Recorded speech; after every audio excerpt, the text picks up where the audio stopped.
nation, under God, indivisible, with liberty and justice for all.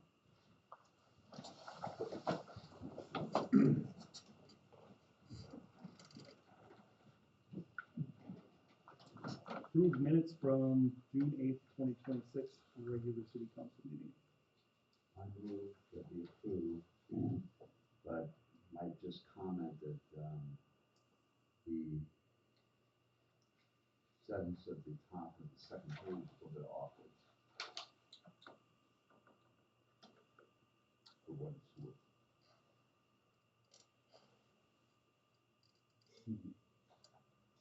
I see what you're saying.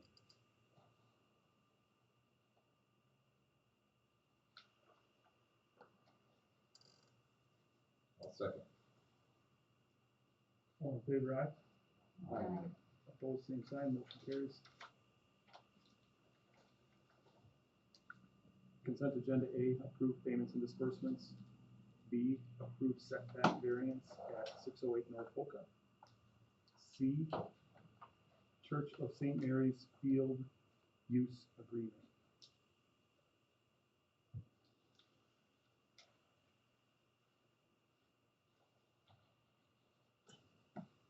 I'll move to approve consent agenda.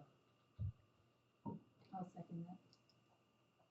More discussion, John, you good? Yeah. All in favor, aye. Aye. Opposed, same sign, motion carries. Public comment? Case, man, what's going on in your neck of the woods? You bet. This afternoon, I partake in a scoping meeting with MnDOT for the Highway 44 project, Spring Grove to Hoka. They've got some focus on our Esch Drive intersection. They're kind of throwing out some ideas, some changes out there, something for pedestrian safety mostly. We discussed potentials of trying to add some trails on that west side of the highway as well. And the County 12 intersection, they kind of had some models of realigning those two intersecting roads at 44. So West Main, we also kind of discussed some of them right turn lane maneuvers when you have more northbound traffic. A lot of times people don't see that the traffic's, those cars coming. So we've had a lot of close calls and whatnot, but early in the stages, they're just kind of getting a good feel for things right now. So we'll continue to have those pretty regular here in the next couple of months and years. Street department last week got their crosswalks all straight. Typical ball field maintenance this time of year, normal stuff for pretty much all the departments. Water sewer department was out hydrant flushing. So if you see big wet spots around town a little bit last week, they're just kind of flushing out everything. So if we get a little settlage in the lines, keep things clean. Had a few lawns we had to mow again, hanging tags, and just a couple people not taking care of them yet. So we're getting better, though. We're down to 2 this last week. For that Winnebago Street project for next year, we've got a public engagement or resident engagement coming up July 6th here in the auditorium, 4 to 7. Kind of informative for all those folks and some of the first steps working towards that project with those guys. That liquor store alley curb addition to that driveway section got done. That's pretty much what I got for you. Thank you. Jake? We submitted the FEMA's Assistance to Firefighter Grant this afternoon for truck, the one that you all saw a few months ago, that demo unit that was down here. Got that out the door today. The federal government says they're on a really quick turnaround for that, like something about 3 to 4 weeks they're gonna do the awards for that. So hopefully bring some good news next month. I met with the lifeguards this afternoon, just as we do this every year, kind of a little, what do I want to call it, a recentering or I remind them of priorities type meeting. And that went well. We have a lot of guards, we have a good group.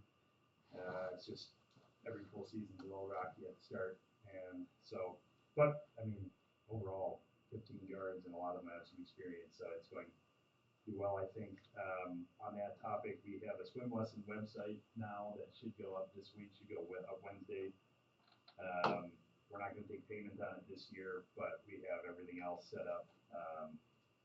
and actually eliminates a lot of work if people follow it. Music in the park has been going very good with the new location. We've had a very good turnout with a lot of vendors, a lot of compliments.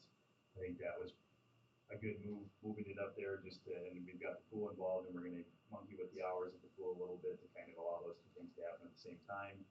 And on June 11th, I went to a data center meeting in Lewiston that was held by the U of M. They're doing this year-long research project with municipalities to really is studying the utility impacts of data centers, but also studying kind of how these deals work, and basically what happens when you're approached for this type of development. I've been asked to come to another meeting on Monday to kind of go a little bit more deep with this topic. I just think it's extremely interesting and something that we have to basically equip ourselves for, because we're learning just a lot that there's new agreements and things like that cities haven't ever dealt with before that are getting presented with these data centers that are coming from people with a lot of power and a lot of money, and so we're trying to make sure that we're equipped for that type of thing. I really don't think the Caledonia is a likely spot for a data center, but knowledge is power. And as a reminder, starting Wednesday, I'll be on vacation. I'll be out of town and not very available.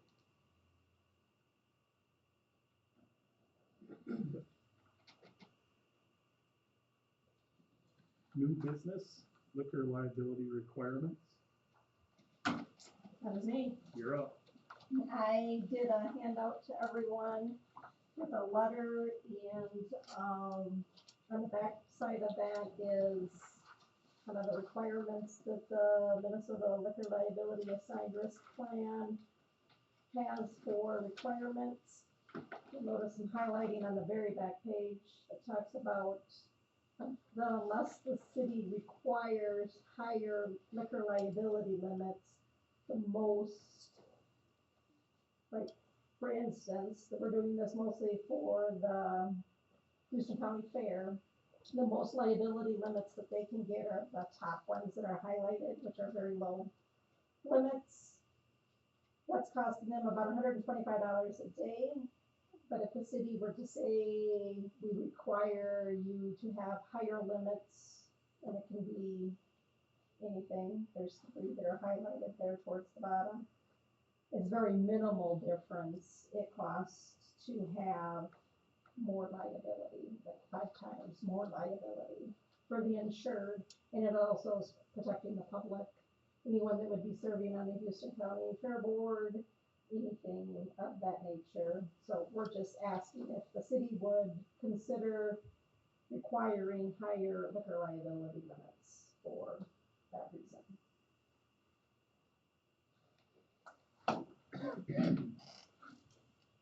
Who else does this affect? Well, that might be a question for Hope, but I think for the most part, this is just event insurance, right? It's liquor liability for special events. So it'd be anyone who would get a special liquor license from you guys. You write for Founder's Day too? Not the liquor portion of it. I mean, that would be the two things, Yeah. I think. But everything else, Get the alumni game up at the city field too. okay, Potentially. yeah. So the Legion, Rod and Founder's Gun Day. Club, maybe. I don't know how that. Yeah, I'm not exactly sure. And then I would think that anybody with a catering license probably would be excluded, I would assume, except for special events, but that'll be a different class. So really, it's probably just special events. Yeah, I would assume special events. Because as a business, you should be able to get hired because you want it, Yeah. much like the city can.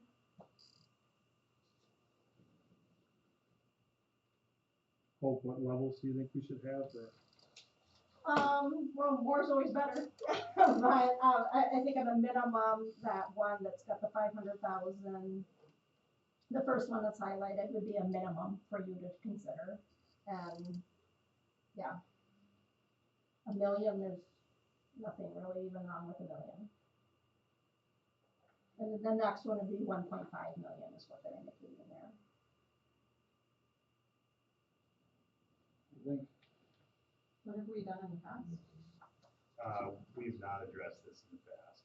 We So- haven't had any liabilities? Well, from what I understand, there is state minimums that are in place, Yeah. and then if you want to go higher, it has to be by ordinance. I did see, I think that, I'm not exactly sure on the process, because an ordinance takes a set amount of time.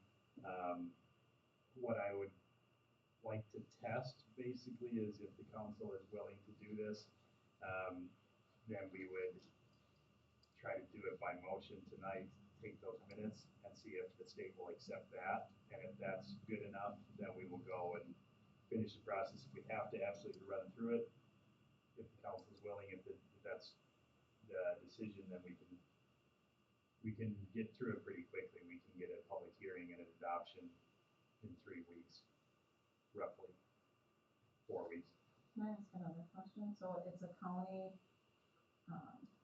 talking about the county fair, is it just Caledonia's responsibility because it's in our city, or is that a It's not our collaborative? responsibility. They buy this to cover themselves. They can only buy to a certain level. The foundation itself, like the Yes. county, okay. Yeah. Yes, only Yes. because it's happening in Caledonia. Yeah. That's the They only. They're can't getting buy their- more insurance because Yes, of yes. we Under the pigeon. city of Caledonia. I'm following you.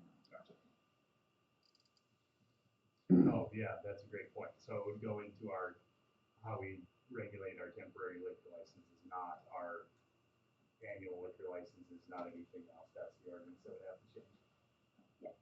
Yes, this would be strictly for the temporary license. So currently we're doing just this minimum, or You don't really have an ordinance that says one way or the other, so because of that, they can only get those minimum amounts because you don't require a higher limit. Yes. What do other cities do? I believe Houston upped theirs for hoedown, so that those hoedown could have higher limits, and I am not sure what amount they went to. And I should have checked that, but I did not. Sorry, why do you need higher limits? Just protect- Well, just as I said, protect to yourself. protect the public, you know, if something a bad accident were to happen because of someone being Mhm. overserved or whatever, the fair board really doesn't have much liquor liability to protect themselves, because these are low limits. Okay, So it could go back to board members, so we're not really protecting the board members that well with these low limits that they are getting. Or the city or county. Yeah, and gosh knows where it could go. Yeah. So are you set right now with this $100,000? Is that all you're able to write at the moment? Yeah, the 100. yeah, that doesn't go very far. No, I mean, you figure basically any impaired accident is gonna cost quite a bit more than $100,000. Yeah, I did the bodily injury, right, there's 50,000 each person, I mean, that's not much. Property damage, 10,000. Yeah, Yeah, exactly. so really it's a question of procedure right now. I think if this is something that you're willing to consider, I would probably say just cover your bases and make an appropriate motion, but then also another motion to direct me to go through this process. That way there's no question about the ordering of it, and I can get the advertisement out right away. Most likely will borrow from Houston, and we can make this happen as quickly as possible.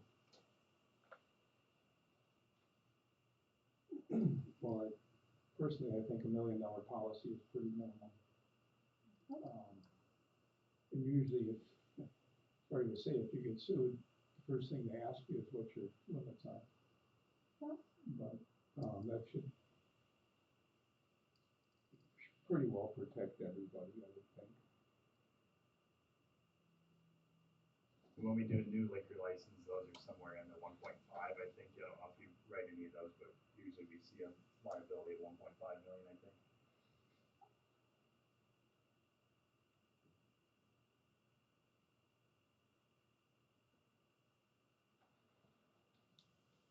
And just because you require more doesn't mean that they have to, like the fair wouldn't have to get that much, but they have the ability to go to that much.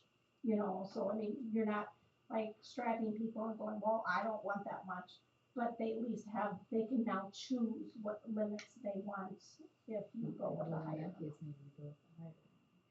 Is that, I don't quite understand that, because if we've got an ordinance that requires it, don't you have to have those limits then?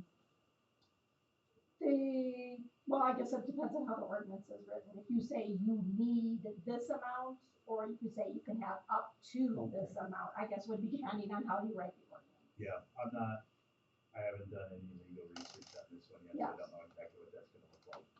But I can figure it out pretty quickly. It's only $1 difference from 1 to 1.5 million. Is there, yeah, that's a question I should ask. The cost of it, has that ever been a concern? Or, I mean, going up $80 a day, if that's the case? Yeah, I was gonna say, at this point, it's fairly minimal. I don't think that they would be opposed to that. And again, it would depend on, I guess, how the ordinance is written. If you're mandating that amount, or they can go up to that amount, and then they can choose. But again, you're talking a little bit, 187, then it goes to 105, but then it goes, 205, but then it goes to 206, 208. It gets pretty cheap increases as you go higher too.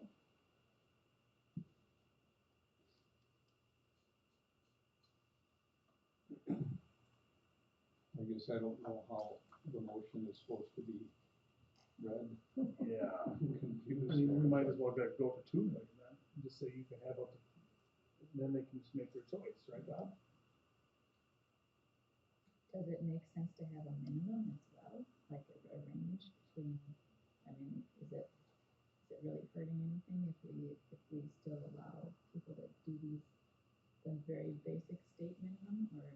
I don't think so. Just putting a higher I don't know if that would open people up though, if we had an ordinance that said they could have a liability up to a certain amount and then they got it for less. Yeah. That would open them up for some kind of problems, but I guess there's certainly no risk to the city on something like that, but yeah, the question is, do you want to invite that level of risk to an event that you will hold that will be held in Caledonia? Yeah, I don't think an event should be held with that low of limits where they're at right now. Well, and especially because we're explicitly talking about liquor liability. If it was a little more nuanced than that, but this is just about basically the worst thing that can happen with alcohol involved is what you have to consider, so.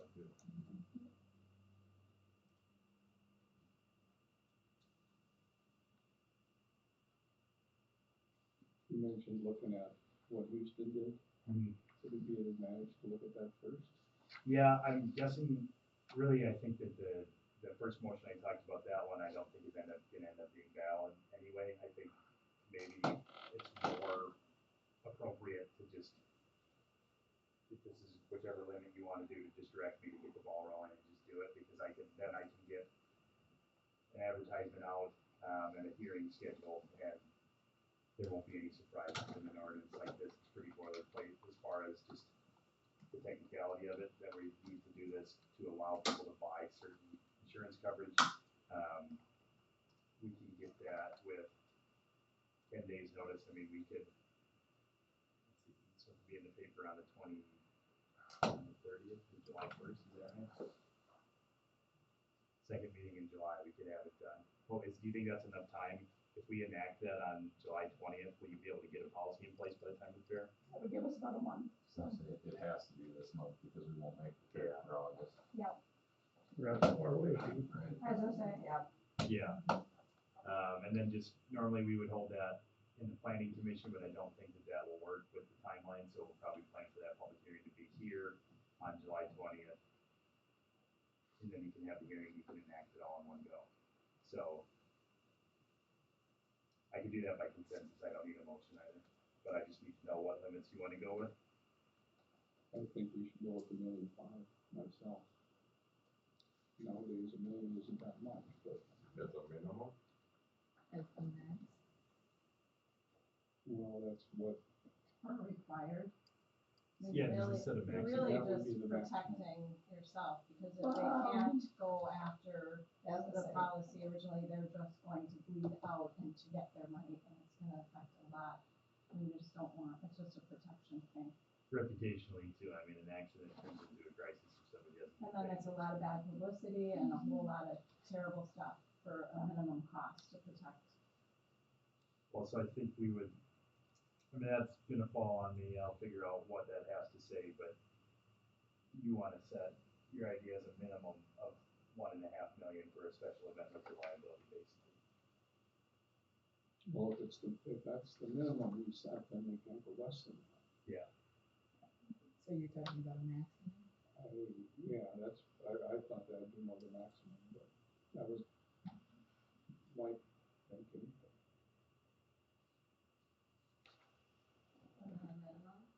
John, you got an opinion on this?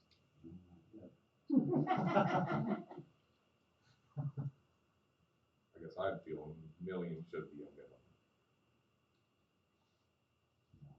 Doesn't go very far. And if you're not gonna set the minimum high enough, what's the point of setting a maximum? Yeah. You're just letting them dictate how much they're gonna protect us or not. I'll do my research, figure out what exactly the maximum ends up meaning, because that seems, I know this is a really curious kind of thing that we're doing in the first place, so I think basically if you give me, I've got a million minimum written down, maximum just sounds odd to me, so. Maybe we don't need a I minimum, think- if we're listing a minimum, we might not need a minimum. Yeah, maybe I can find a way to rewrite this where there is no maximum, we have a minimum of $1 million of liquor liability. Would that, a million is enough? It's a good start. And then you could find out what Houston Yeah. decided to do. Yeah, That is my plan. So, it's a lot better than where they're at, let's put it that way. yeah, when you say it that way. Well, like I say, when you set a limit, when you get into a problem, that's the first thing they ask you, and then that's what they're gonna go for.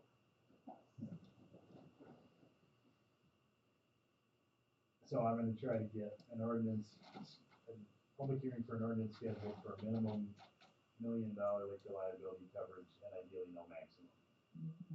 That ideally allows more coverage if they Whatever. choose. Okay. Is the new But one? if the state needs us to have a maximum, Yeah, you know, if that's the way it reads, I then would doubt it, but who knows? I would hope not. I think this is mostly just an issue of that we don't address it at all, and we need to Gotcha. start addressing it, basically. And I can go off that, I don't need a motion. Sounds good. B, Warrior Ave Extension Construction Oversight Agreement. All right, You're up. yeah, Warrior Avenue. So we got a little bit of an overview sheet here. This is the existing Warrior Avenue in this kind of gray scale here. And this is existing Highway 76. The intention is to extend Warrior Avenue from where it's currently cul-de-sac at all the way out to Highway 76. There's gonna be two lanes, one in each direction, approximately 14 feet wide. Lanes, that includes the gutter pan as well, and then there's gonna be a 10-foot concrete shared use path on the east side of the road as well that extends all the way down. We're gonna put a access point here for potential future development on the east side of the road. We will widen out the high school driveway a little bit, and then we'll tack on a 12-foot right turn lane on Highway 76 for users to access Warrior Avenue as well. Some other points with this project, we are going to be extending and looping the water main through here as well. And then there will be a new filtration basin that'll get installed here to clean the water from the road as it comes off. That's part of our requirements with the state to do that, to clean all the water.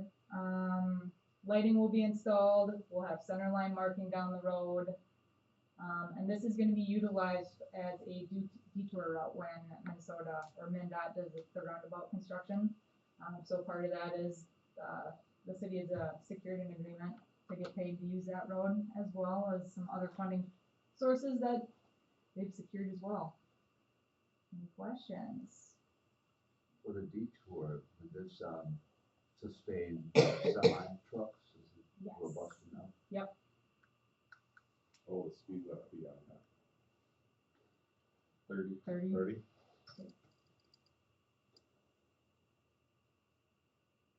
It's exciting. It's exciting. Long time coming. The goal is to have this, a majority of it, if not all of it, constructed yet this year, by the end of the year. Great. How wide's the turn lane? 12 feet. 12 feet. Yep, 12-foot wide turn lane, and then there'll be a 2-foot shoulder adjacent to that. How long is the turn lane? I could look it up. I don't have that off the top of my head. Can't remember if it was. We're gonna have a pile of semi trucks going through there for Yeah. a couple months while they build that roundabout. Mm-hmm. It's gonna get tested right away. As long as where you're at. Well, the nice thing is too, a thing to consider in this is that the 44 past Esch just will not exist for a year, basically, in that, and so that it's hard, part of like framing what the traffic is gonna look like is you gotta pretend that that highway is just gone for a little while, so it will get busy, but it's gonna be a pretty big difference, because half that traffic, or it's a good amount of it will go elsewhere, so.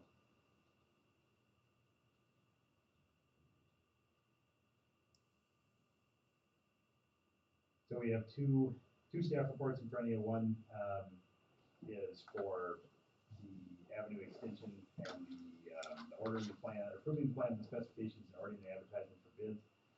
That is what we call advertising the project. That one's written out that if that's approved tonight, we would put that in the paper and advertise until July 16th. And then you would be approving a contractor for me a bid at the July 20th meeting. And that's certainly the preferred timeline. I think that one is pretty straightforward. And then the other one, the construction oversight agreement, we have another staff report for that, which I think would probably be appropriate to approve as well, but that one's a budgeted cost, just for the required inspections, traffic control, project management overall.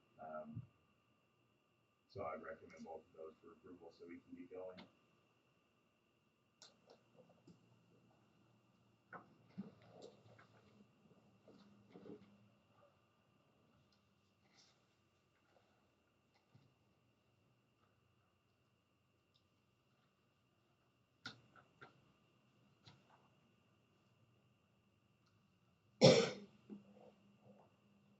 I can't wait for it to happen. It's so.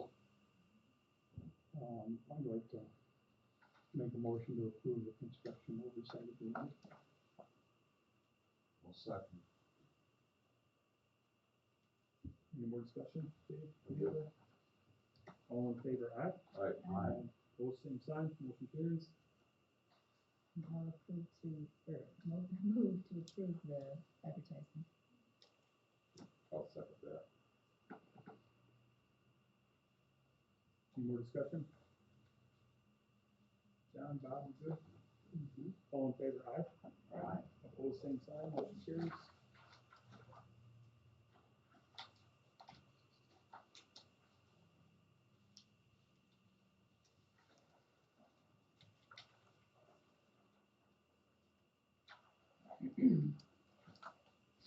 C, liquor store wages. Okay, so the municipal liquor store has been in a period of higher turnover than normal, lately, and we believe a good amount of that to be tied to the wages.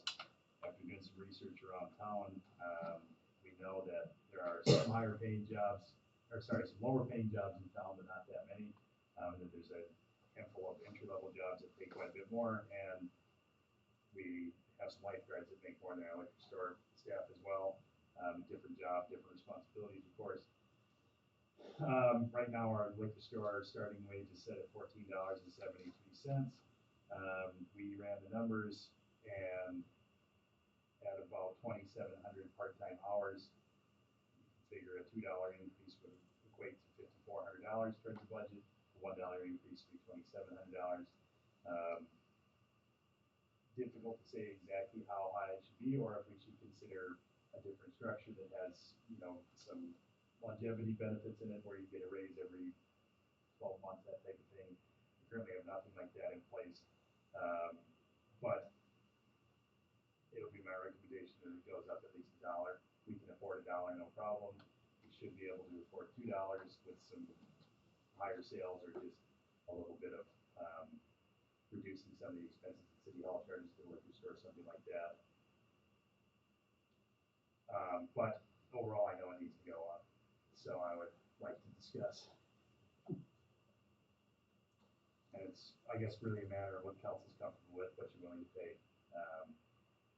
We got it, even though $1 and the $2 raises, those are both pretty in line with what we can afford. Does the manager have some kind of incentive for wage increases? No. Already? No, the managers, everything about his employment is set by contract, because he's a union member. The liquor store clerks are not. So he gets a raise every year, too. Yes, his is tied to the contract, theirs is. And we've not tied it to profit or anything like that ever in the past. But, it's just, I think one of those things that you get a little complacent with, just because it's one more wage to consider, and it's not tied to everything the way the contractual wages are, that type of thing. It's just something that we need to adjust as time goes on. I think if we went to, we did go to $16 an hour, that would keep us under the budget for what they've got now. Yes, it does not have to be a flat, it can be whatever you want, and $16 an hour should be more attractive than $14.73 if the change is an increase, so, we can definitely do that, and I think we can afford that. Yeah, that'd still keep it under what they've got left in the budget, so. Yep.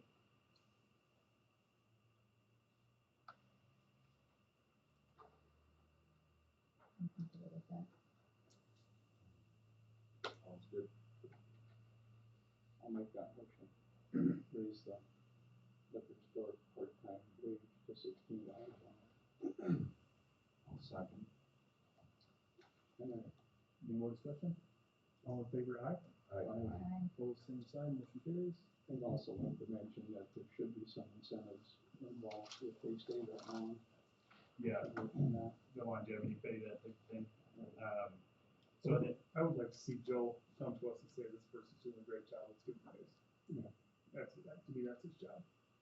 there's, so this is a contract year with our unions as well, and that usually kind of affects everything.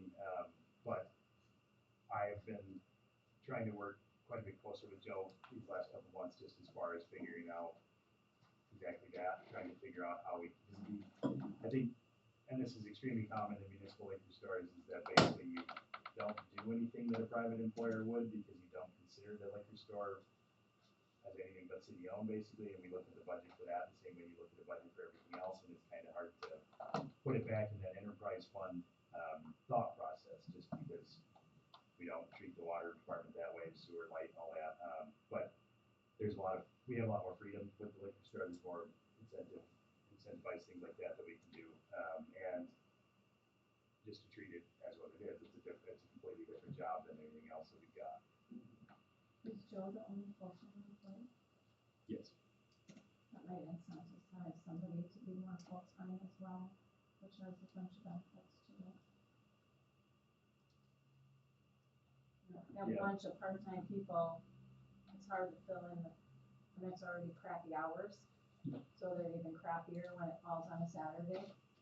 Is there availability for two full-timers, or the way they overlap, is it harder to?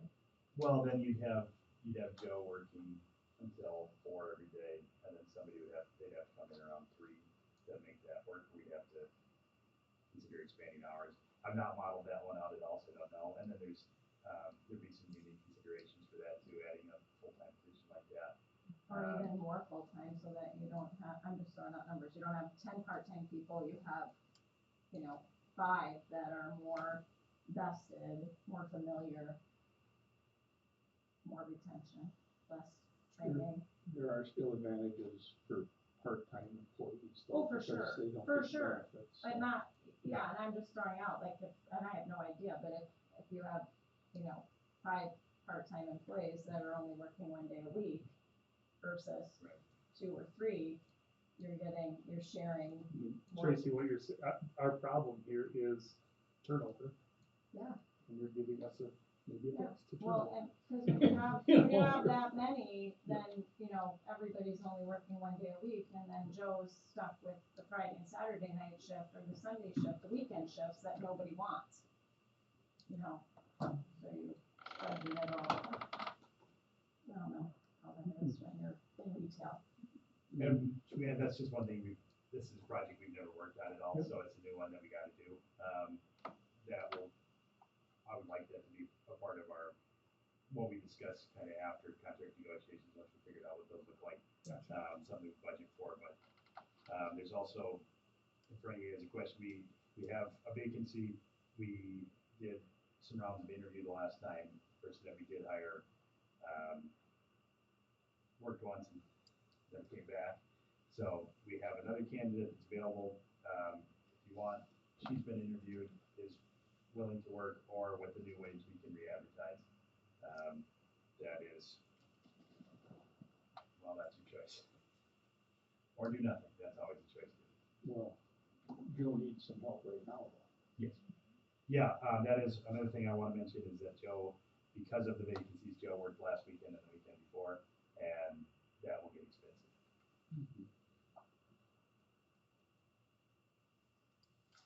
So, we have an application for this candidate? I don't have it handy now. To me, if you guys already interviewed this person and you guys think it's okay, we hired you to do a job and you're doing it. We trust you a little bit. So, doesn't work out, you gotta fix it. Yeah.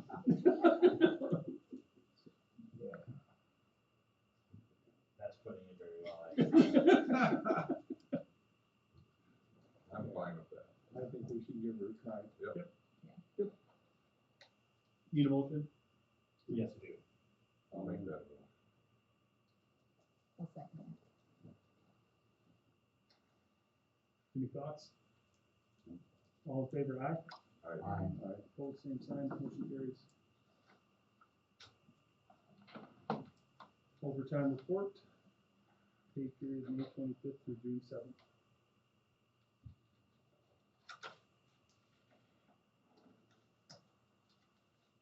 I got no questions with it. You got a good look at that fire, didn't you? Yeah. I had ashes on the porch. We're scheduled to go golfing, according to Tom. Oh, they had the fire out already. All right, next regular council meeting is scheduled for Monday, July 13th, 2026. I will adjourn the meeting. And next meeting is on my birthday.